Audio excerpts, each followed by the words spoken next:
अस्सलाम वालेकुम जी। मेरा नाम डॉक्टर मोहम्मद रियाज चौधरी है। मैं प्रोफेसर ऑफ ईएनटी हूँ और with more than 30 years experience. तो आज जिस टॉपिक पे हम रोशनी डालेंगे वो है नाक की गदूदें, जो कि अक्सर बहुत सारे लोगों को ये मसला दरपेश होता है। तो नाक की गदूदें दो तरह से हो सकती हैं। अक्सर लोगों को जिनको एलर्जी रहती है, यानी उसके नतीजे के तौर पे भी नाक में गदूदें डेवलप होती हैं, और ये गदूदें सिंपल भी हो सकती हैं, तो फंगल इन्फेक्शन वाली भी हो सकती हैं, जिसको फंगल पॉलिप्स कहते हैं जी। इसकी वजह से, क्योंकि साइनसेस का मुंह बंद होता है, तो उसकी वजह से फिर इन्फेक्शन साइनसेस में होगी, साइनोसाइटिस जो हो जाएगी।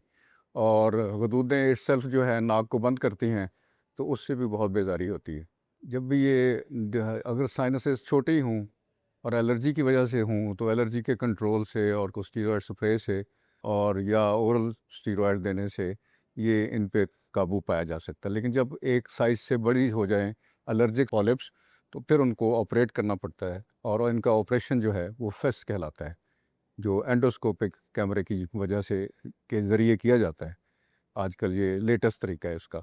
पॉलिप्स जो हैं, ये जब नाक को बंद करती हैं तो उससे बहुत बेजारी होती है। सर दर्द भी होगा, ठीक है जी, और साथ अगर इन्फेक्शन हो जाए तो बुखार भी हो सकता है।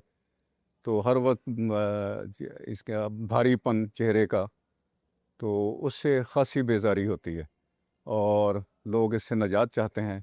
इनिशियली तो मेडिकल ट्रीटमेंट मुमकिन है, लेकिन जब एक ख़ास हद से ये पॉलिप्स बढ़ जाएं, तो फिर उन्हें फेस के ऑपरेशन से ठीक किया जाता है। दो किस्म की है, एथमॉइडल पॉलिप्स, और दूसरे को कहते हैं एंट्रोकोइनल, जो कि ये जो चेहरे की जो मेन साइनस है, मैक्सिलरी साइनस, वो वहाँ से अराइज होती है।